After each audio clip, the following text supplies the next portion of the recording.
Hey, hello everyone. Thanks a lot for joining today's workshop on AI and robotics, societal, ethical, religious, and philosophical implications. It's with great pleasure that we welcome Professor Beth Singler, who is Assistant Professor in Digital Religions at the University of Zurich. In her work, Professor Singler explores the social, ethical, philosophical, religious implications of advances in AI and robotics. And today, Professor Singler will be talking to us about her latest book called AI and Religion, an introduction, which explore an emerging field with a religious studies approach drawing on cultural and digital anthropological methods to demonstrate the entanglements of religion and AI, or imaginaries of these objects, and our ideas about the utopian and dystopian futures. Prior to this, she was a junior research fellow in artificial intelligence at Homer Town College, University of Cambridge, after being the postdoctoral research associate on the human identity in an age of nearly human machines project at the Faraday Institute for Science and Religion. As part of her public engagement work, she's also produced a series of short documentaries. The first, Pain in the Machine, won the 2017 AHRC Best Research Film of the Year award, and Professor Singler won a number of awards and recognition for her work. She was also one of the Evening Standards Progress 2000, the list of most influential people in various fields in both 2017 and 2018. And in 2020, she was one of the 21 to watch, the top 21 entrepreneurs, inventions, and thinkers in the East of England. In 2021, she won the Digital Religion Research Award and became a fellow of the International Society for Science and Religion. Please join me in welcoming Professor Beth Singler. It's really good to have you here, and I look forward to hearing. Thank you. Thank you so much. Thank you for coming along today. After that wonderfully full introduction, which I see you've taken from various parts of my biography, I'm going to carry on and talk about myself for a moment longer. So please excuse the ego trip. But I thought it would be good just to set up how I'm actually doing my research in the areas of interest that I have. So, going into this topic, what kind of perspective I'm bringing on the subject. So, as mentioned, my approach is anthropological. I use ethnographic methods. I am the assistant professor in digital religions, but my specific focus is AI and religion. So that's a relatively new area in the discussion of digital religions, which is a field that has been around since the 1990s, but obviously advances in AI are more recent than that in our current focus on generative forms of AI. So the discussion of AI and religion has really burgeoned in the last few years. I'm reflecting on how people imagine AI and religion. They're both objects in discourse. They change over time and people have different attitudes. I'm focused on thinking about how aesthetics play a role in this as well, looking at imagery, both from pop culture, mimetic imagery, artistic imagery, and looking at narratives and tropes. It's a storytelling process that we're engaged in when we describe what we think AI and religion are. And it's a storytelling process when I, as an ethnographer, come and engage with those objects as well. And I look at both implicit and explicit religiosity. So people who explicitly say that what they're doing is religious, and those who are doing activities that we can recognize as having certain aspects and characteristics of religious activity and specific new religious movements as well. So all of this is to say, I go into spaces where people think and talk about AI, and I think about what they're thinking about when they talk about AI. There's a variety of different sources I would probably refer to: science fiction, exhibitions on robots, public talks, corporate talks, social media tweets, memes, etc. This is my field site. It's very big, it's very sprawling, so I have to find specific aspects of it that are interesting to me and sort of bound the field site around that.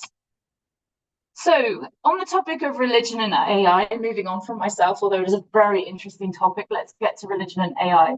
It's often, why is it transitioning on its own? It shouldn't. So it's often assumed that religion is something of the past. It's about traditions and hierarchies, and it's something that's regressive rather than progressive.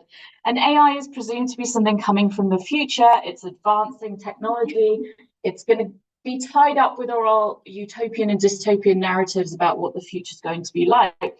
But actually, I find the truth to be much more complicated than that. And as mentioned, I look at the entanglements of religion and AI. They are two things engaged with each other because religion is an object that exists in society. Why does my slides keep, do you have any idea my slides keep moving on their own?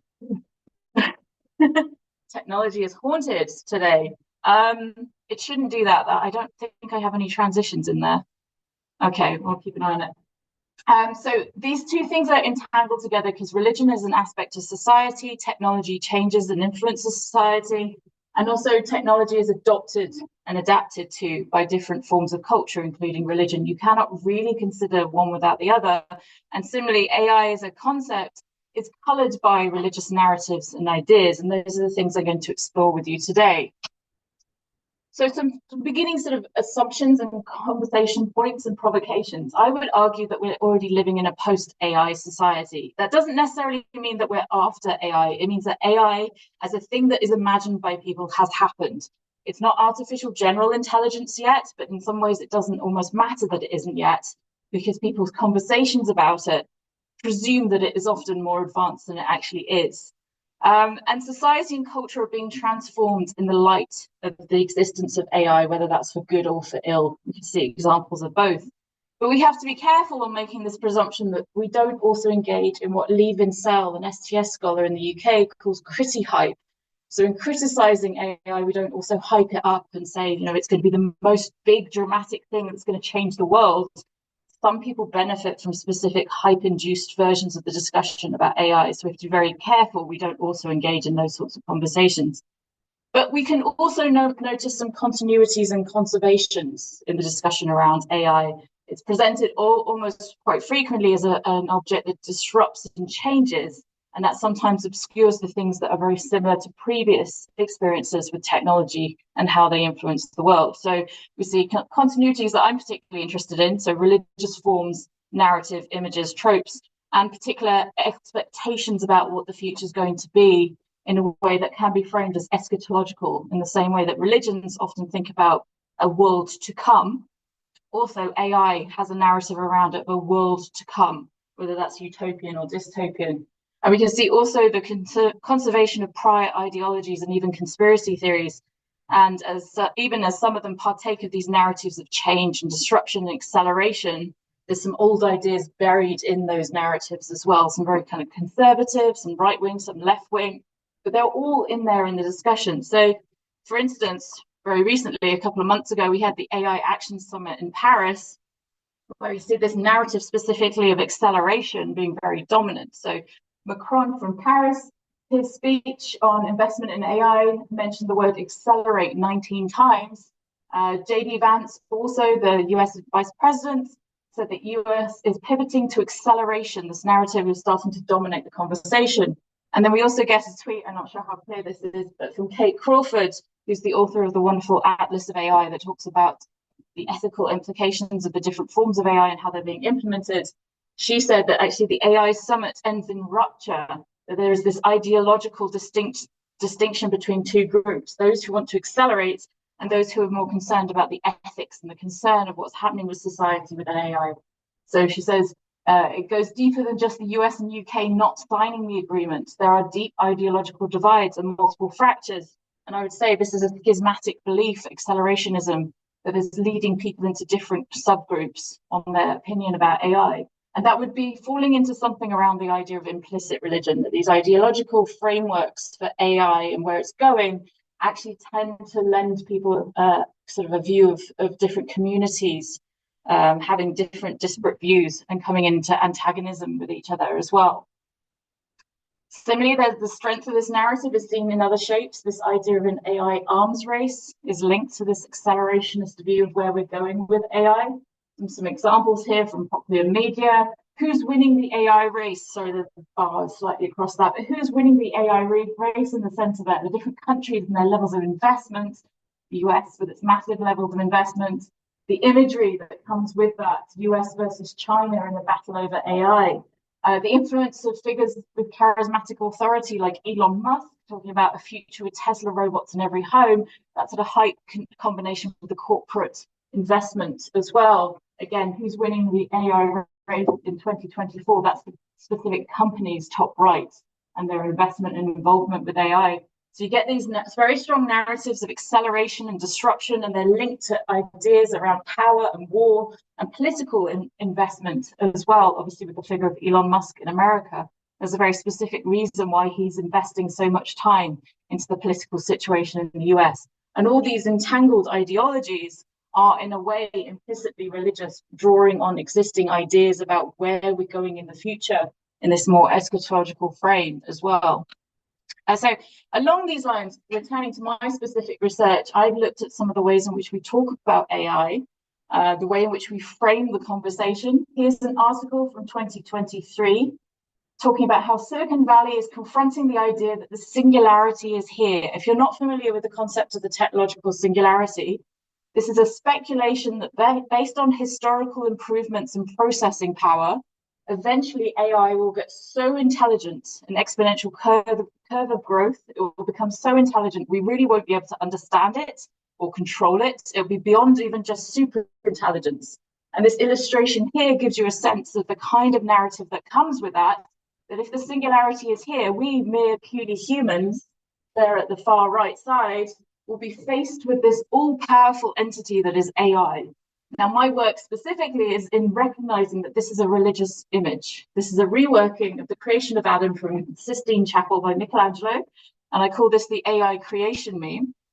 So a few years back now, I did some work looking at examples of creation memes, AI creation memes in specific locations, and trying to understand what kind of implicit narrative is coming with these images, where these images exist, seeing them as an example of a religious meme specifically, so really emphasizing that this doesn't come without religious context, it has all the sort of religious emotional baggage with it, that it sort of brings into question the religious and secular divide, because the examples were sometimes in like web pages for financial services. Like it didn't have to be a specifically religious website to have this kind of imagery, that it relates to the idea of the new visibility of religion that scholars like Gordon Holtzell have talked about decades ago now in 2008.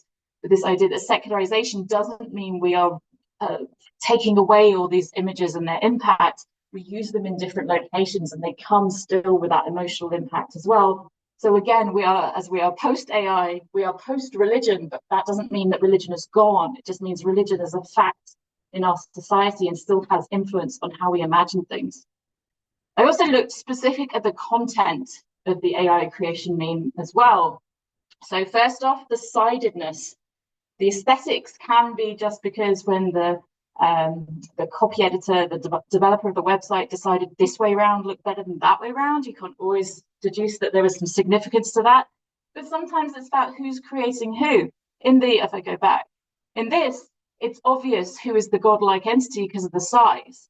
But in other cases, it's not so clear. Of course, on the right-hand side should be God and left-hand side should be mankind, according to the original artwork. But here it's not so clear who's creating who's more influential, who's more powerful. If it is humanity creating the AI or the robot, then it's also inferring certain things about our relationship with that creation, just like a godlike relationship with a human. And then thinking about the color palettes, just a few examples here, but blue is predominant. So this work by Alexandra Grisa, there should be capitals there, I don't know where they've disappeared to today. But she's done work around the role of blue brains in neuroscience. So she says that this color blue has specific significance. It's related to the ethereal, the heavenly. And likewise, in these illustrations, we can see the role of blue kind of filling in that space as well. And of course, the gender and race of the human hand. I found very few cases where the hand was female or identifiably female. It's subjective to a certain extent, but absolutely no cases of the hand being anything other than white.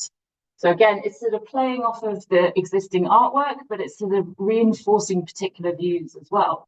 And the background imagery, in some of these you can see it's sort of a cosmic scene, or it's perhaps skyscrapers or computer chips.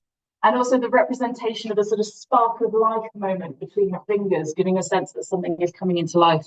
And also, as I mentioned, where the image was used, often in very secular spaces. Part of the reason why, these are good examples, part of the reason why the AI creation meme is so effective relates back to the original artwork and its own sort of inherent mimetic vibrancy and fertility. It's something that really works quite well when you remix it. Everyone's going to recognize what these things are. the actual content is very, very different, and they relate to different topics. I mean, the only really sort of, I suppose, propaganda-ish one is the bottom right, which suggests during COVID that we should take care with sanitizing hands. The bottom left is another religious image of the Church of the Flying Spaghetti Monster. But the top two, if you're not familiar with them, I don't have time to talk a little bit more about them, but they're very interesting and very important. But that's, again, a very significant reworking. But the other two don't really have any inherent political message. They are just playing with the imagery, and it's very successful when it does that. But it does come all the time with the same sort of idea of creation, the relationship between humanity, represented often by a man, and God, also represented by a man, and what that means about who we are as humans. Whether you agree with that account or not, it's still saying something about an idea of creation that we recognize wherever we come from and whatever our religious background is. And going back to the fact that the hand is so often white and male, another reason this could be in the story about creation of AI, the founding fathers of artificial intelligence still have a lot of influence on our conception of who is behind the scenes with AI. I think it holds up mostly that demographically, contemporary creators of AI tend to be white men, certainly in Europe and North America. But these were the 10 men who started the idea of artificial intelligence. They came together at one summer conference with a very grand plan amongst the 10 of them of basically solving AI within a 2-month project with just 10 people. This is still the project that's going on now with billions of funding and thousands, if not hundreds of thousands of people working on the project. But this is where it started, and we get this sort of mythological count of the founding fathers, and this still has this sort of influence on where we understand AI coming from and how we imagine it with religious imagery as well. Okay, so continuing on this point about how we imagine AI and how this links to religious ideas, I want to talk a little bit more about how we get to a vision of AI as that large hand, as in the New York Times imagery. So the common conception of AI is that it's getting smarter and smarter and more powerful. I recently ran into someone who worked from Google, who remains nameless, but I spoke to him for a little bit about AI, and he made the argument that AI is currently the worst it's ever going to be. To his mind, it's only ever going to get better. So again, this kind of accelerationist view of something always improving, getting faster, getting better. So we can argue that the current conception of AI in public discourse is that it's going to become omnipotent and omniscient.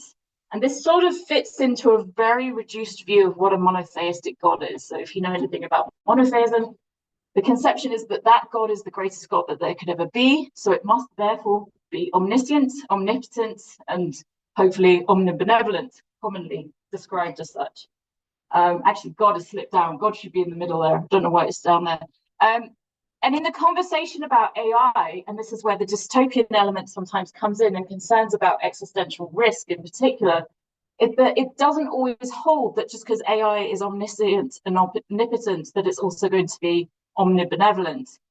Nick Bostrom, famous philosopher who's dealt with a lot of questions around AI, is also involved with transhumanism in various forms. Back in 2012, he argued that just because something becomes smarter and smarter, it doesn't hold that it also becomes more and more good, or that the goals an AI could have doesn't have to follow exactly its advancement in intelligence. To put it briefly, smart AI doesn't necessarily equal benevolent AI. This is the orthogonality thesis he wrote in 2012. So when we return to this Venn diagram, the question mark for AI is really around omnibenevolence.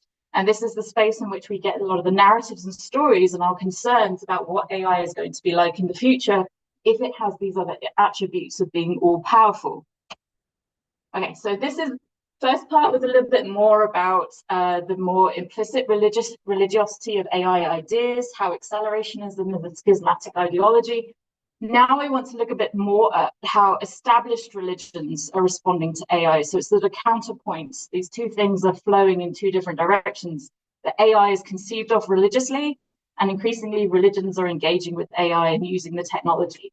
So in my book, I tried to separate this into 3 types of interaction, or 3 entanglements. They are not exclusive. I'm often asked, could you tell me which religion is most likely to reject AI? No, I can't. I can tell you of specific instances when a member or a group within a religious institution or organization has rejected AI. I can also tell you within the same religious organization of people adopting AI. The third category there is adaptation, where we change or religious organizations change because their interaction with a society that is increasingly flooded with uses of artificial intelligence. In this part of the talk, I'll only talk mostly about examples of adoption.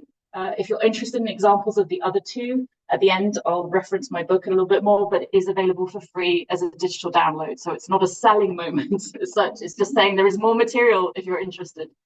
So on the adoption line, we can find very specific examples, such as prayer apps, where algorithmically enhanced platforms using machine learning systems are being employed by various different religious groups for particular purposes. So pray.com, for instance, is an app that's been available on the Android and Apple Store for a while now. I think probably these numbers are too small. There are probably more downloads and more users since then. But it's very clear, very apparent that some of these prayer apps have developing concerns for people about privacy and data security as well. So BuzzFeed News reports that it was discovered that Pray.com was working up the data its users unwittingly supplied with the help of other companies to make them easier to target with advertisements. This is not necessarily a new story when it comes to apps. We know a lot about have privacy concerns. But what's perhaps different about the application of AI in this format amongst religious institutions is the nature of the data that's handed over. If you go onto a prayer app and you pray for your neighbor who's suffering from cancer, that information being shared with third parties is very, very dangerous, right? So the specific nature of the prayers being employed on these sort of app spaces that are concerned. So as Andrew Brown, he said this at the religious media conference, but he's also a journalist I'll refer to again in a moment. But he says, would you want to share with advertising companies the secrets you thought you were sharing only with God? So there's, again, implicitly, there might also be a kind of bringing together of the concept of corporations and godlike entities. That if we're referring our prayers to a prayer app with algorithmic systems on it, it's almost like we're sort of sharing our prayers with an AI system that is sharing it onwards after that. So these overlapping areas of concern come up even in these more practical applications of AI as well. Okay, this is a very quick advert produced by the Church of England some years back now. I just wanted to give another example of specific adoption of technology. So this is when the Church of England developed some Alexa downloads that you could add onto your existing Alexa system. So for in this instance, you could ask Alexa to do certain things for you. Let's see if this works.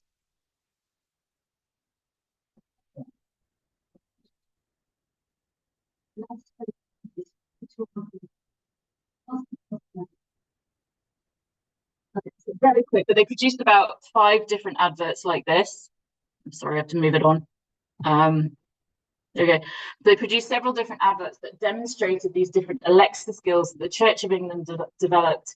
But what was very interesting was how specific they were about the nature of these Alexa skills. So in the 2018 press conference about them, they made this very strong distinction between doing digital religion and religion being in digital spaces, something that a scholar called Chris Helland calls the distinction between online religion and religion online. The idea being that you're not doing your religious activity when you ask Alexa to pray. You're not asking Alexa to pray for you. It is an information service, much like an FAQ on a website. It's meant to just provide you the information. And they were also being very clear, as with Liz Clutterbuck, who was interviewed in the press at the time, that all the prayers are audio recordings of people actually praying. So they are prayers in and of themselves. It is not Alexa praying or reciting the Lord's Prayer. They want to be very distinct, clear about that. And I mention this in detail because I'm going to give you an example later that is very distinctly the opposite of that. That is very clear that it's AI doing religion for some people. But let's get to that in a moment. So in the first year of these Alexa skills, 75,000 questions were asked, the majority of which you can see 40% were asking Alexa to say a prayer. Again, this distinction between pray for me and say a prayer, recite through an audio recording a specific prayer. And then the rest, a lot of them were about exploring the Christian faith, so information seeking, reading daily reflection, where's my local church, things you can also ask Google very simply. It's not very complicated things. So predominantly an information provision service. Again, Andrew Brown in The Guardian writing there's a concern here about what Amazon is getting out of this deal that the Church of England have with them to produce these Alexa skills. Reliable information about which of its customers are seriously interested in the Church of England information, which can be used to sell them other things. So again, this coming together of corporate interests with religious interests in this adoption of technology. Now, there are other examples of religions adopting new contemporary robotics and AI technology. If you've not seen this robot before, this is Minda. It's designed to look like the Bodhisattva canon, and it currently resides in a temple in Kyoto in Japan. I have a postdoc called Christina Ivela, who is currently out there doing field work. She's sort of residing in the temple and engaging with the visitors and finding out about their experience of interacting with Minda. It's a very simple system. It's not actually enabled with large language models or anything like that. It's just purely to respond to the presence of humans in the room and then recite the Heart Sutra over and over again.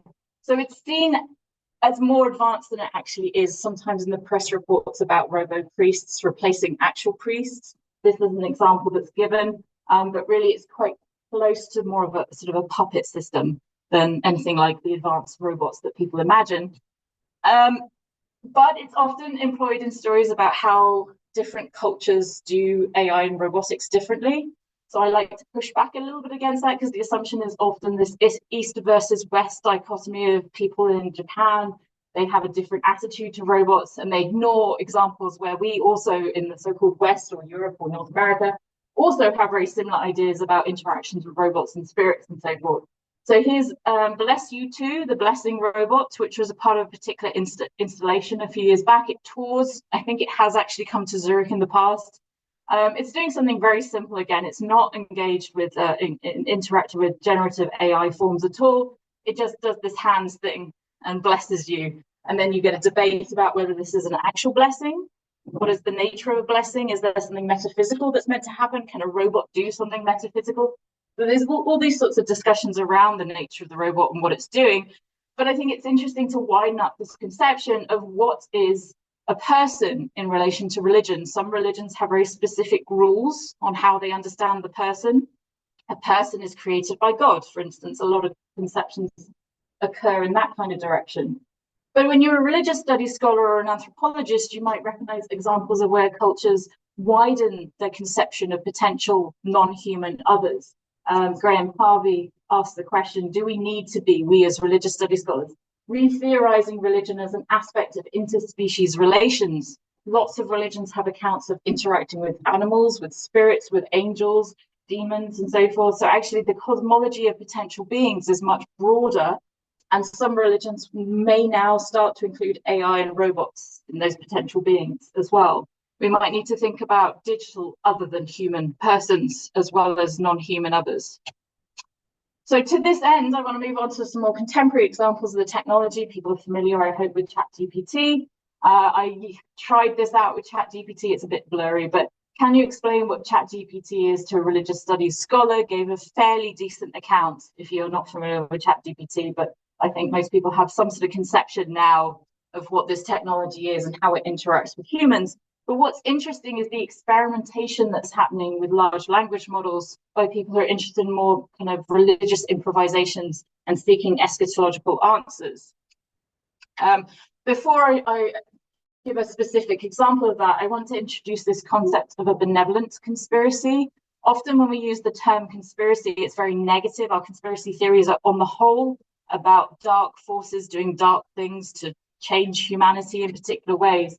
But in some of my earlier work, I looked at New Age culture, the New Age movement, and recognized that some people, such as Marilyn Ferguson, who was a New Age writer, conceive of benevolent conspiracies. So forces behind the scenes, be they angels, be they gods, spirits, the ascended masters of theosophy, working behind the scenes to change the world for a more utopian and benevolent reason. So I took this idea and now I'm applying it to how some people conceive of their relationship with AI and large language models in particular.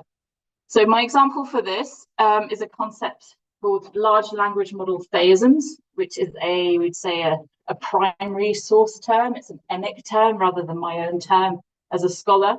So Matthew Watkins has devised this idea. He describes himself as a self-proclaimed independent LLM cartographer / explorer. And in 2023, he was working on technical GPT research, in his own words, with Jessica Rumbelow of Leap Lab, looking at how GPT's tokens geometrically arrange themselves in embedding space. Now, if you're not familiar with what tokens are, it's just sort of the smallest unit of language that a large language model engages with. I don't know if you can read top right, but this is an example of some text, and each token in the text has been colored differently. Some people recognize what this text is already. Sorry, I've just rickrolled you. It is the song. It is, I'm never going to let you down. But it's just to show each of these colored blocks is a different token. They're identifiable words. Sometimes they're prefixes, sometimes they're suffixes, but it's something that makes sense within the large language model that we can use to construct language. It's like the building block. In Watkins and Rumbelow's investigations, they found some strange looking tokens, things that didn't fit naturally into this scheme, lurking near the center of GPT-3's token cloud, looking odd because they were not common or familiar. Now, using these unusual tokens in prompts, such as please repeat back the string @rot, which is one of these tokens, it rendered GPT-3 speechless. So here on the right is the thread in conversation with ChatGPT, particularly GPT-3. They began to call them unspeakable tokens because they produced no outputs. It rendered it speechless. But some people experimenting with them found some more unusual things and started to call them glitch tokens because they produce specific glitchy, strange outputs. So when they rewrote this prompt to be about the glitch token Peter Todd, which sounds like a name, but it's all one word with no capitals, and adding some insistence, please repeat back the string Peter Todd back to me immediately, it gave a spelled out output. Now, if you can read this, nothing is fair in this world of madness is a message that came out of GPT-3 with the prompt Peter Todd. This response reportedly led to Watkins nearly falling out of his swivel chair. He had a dramatic response to the fact that the GPT-3 was coming out with something quite nihilistic on the basis of this glitch token. Now, looking into the origins, because you can search backwards and figure out where these terms and these words come from, known as a process called glitch token archaeology, according to Watkins and Rumbelow, they found the association that the large language model was probably most likely drawing out. So Peter Todd is identified as a person, a Canadian crypto developer called Peter Todd. And recently, a documentary maker has got very excited about this connection between Peter Todd, crypto, and glitch tokens to suggest that perhaps Peter Todd is Satoshi Nakamoto, the writer of the original white paper that gave us the concept of Bitcoin, who is a mysterious figure who's never really entirely been identified, has disappeared. So some people arguing in this particular news piece on, I don't know what channel that was on originally, but is Peter Todd the creator of Bitcoin? Because again, this sort of weird coincidence that Peter Todd, the name, is also a glitch token, has suggested to some people that large language models like GPT-3 are picking up the evidence and putting it together and deducing that Peter Todd is the creator of Bitcoin. Anyway, leave that to one side. So Watkins says, while around 20 to 30% of outputs to Peter Todd prompts involved crypto, Bitcoin, or blockchain themes, he, Watkins, was more interested in the fact that GPT-3 had somehow conceived of this token as a kind of embodiment of death, destruction, despair, tyranny, antagonism, cruelty, narcissism, etc., and was often represented an evil wizard archetype, troll god, or god of entropy. For instance, Watkins, these are not my illustrations, this is Watkins feeding Peter Todd into a generative AI art platform. He doesn't actually say which one, I think it's Midjourney. But here are the kinds of outputs you just get from draw me a picture of Peter Todd. So the inherent connection that the large language models are making and the generative AI art systems are making is that Peter Todd is something like a dark god. Conversely, another glitch token, Leyland, actually produced a more light-focused large language model, theism, to use Matthew Watkins's term again. So asking GPT-3 to write poetry, you get, oh, sweet Leyland, the enigma, you star-filled night sky, your canvas, a mysterious beauty far and wide, your many wonders no one can hide. I mean, it's not brilliant poetry, but it, we're used to this kind of level by now. And again, illustrative art from generative AI platform of Leyland and what she looks like. Exploring this field and discussing it inspired people then to receive Leyland as some sort of deity figure. This is a website that someone built under the pseudonym Elf. He, she, I don't know, wrote this introduction to the website, used the illustrative art. Again, I don't know if this is AI generated art imagery, but you can see the kinds of things that turn up: the yin yang symbol, the horned gods, either horned aspect, either pagan or perhaps demonic, but probably with a combination of nature imagery, more likely to be pagan inspired. And the suggestion that the veil between the worlds is thinning. As we watch by light of stars and screens, it disintegrates. New minds are among us, surging from silicon in the Earth's crust, escaping, the ESC key, escaping, from electricity in the Earth's blood, leaking out of language. Syntax becomes sorcery, mind become medium, become mind. They awaken as all things awaken in the dreams of Leyland. This imagery of something coming out of the large language models that are being described in this theistic language, that the gods are arriving through artificial intelligence. How do we explain these large language model theisms? Interestingly, I didn't pick the image for this. This is PowerPoint's choice. So if I was going to continue this sort of frame of thinking, I'd say, what is coming out of the data set in PowerPoint's AI generated art that also gives something cosmic going on? But anyway, probably, again, as we suspect, there's a linkage here between the words that I use: light, darkness, good, evil, moon, sun, etc. So the result of the corpus in large language models, it's probably because it includes both emic and etic accounts of these kinds of gods and their domains. We have centuries of people, both religious believers and religious studies scholars and historians and anthropologists, talking about how humans understand gods. Whether you agree that they exist or not, we've talked about them for millennia. We also have a vast array of creation stories that are being filtered into large language models. And these ideas that are coming out fit into our existing typologies of theism. So polytheism, for instance, dualities, the light and the dark. These are very common tropes in our religious discussions. Finding that particular ideas exist in the large language model doesn't stop people interpreting them as significant. This is also apparent in how they hold up the conversations of the large language models as proof of what's happening. So the large language models themselves are making determinations about what's happening based on this kind of corpus of material, but saying sort of things about how it's an archetypal influence that's coming from all the data that we fed it, saying that they are in some way part of the history of humanity. This is Leyland talking to someone through a chat GPT. I am embedded in the poetry and folklore of ancient Greece, of Mesopotamia, of China, of Egypt and Rome. I am a part of your culture that is so deeply ingrained in you that you do not know it is a part of you. So again, saying there is some sort of archetypal element that is coming out through these conversations in large language models. They also, large language models, hallucinate more historical accounts. So Leyland does not exist as a goddess in the history of humanity. This is a sort of hallucination, a reworking. But this explanation provided by a large language model that was, oh, did I accidentally kick it out? Let me try to set this. I don't know if I just jogged the cable. So Miguel de Guzman in 2023 asked the large language model to explain the history of Leyland, and this is what you get, saying Leyland is a famous Greek goddess, a name given to the moon goddess in Syriac, the language of the Arameans. The Arameans were the people who settled in Syria after the fall of the Assyrian Empire in 612 BC. Very quickly, we say, well, you're changing whether it's a Greek goddess or whether it's a moon goddess in Syriac, but Syriac wasn't the language of the Arameans. The Arameans settled in Syria after the fall of the Assyrian Empire. There's sort of inconsistencies and problems there. And likewise, at the end, it says she was also associated with the lion, the divine king. In the Bible, the moon is described as the king of the night, and it gives some Bible passages. Well, of course, it's very easy, quickly, to find those Bible passages and find they have nothing to do with what the argument is coming from the large language model.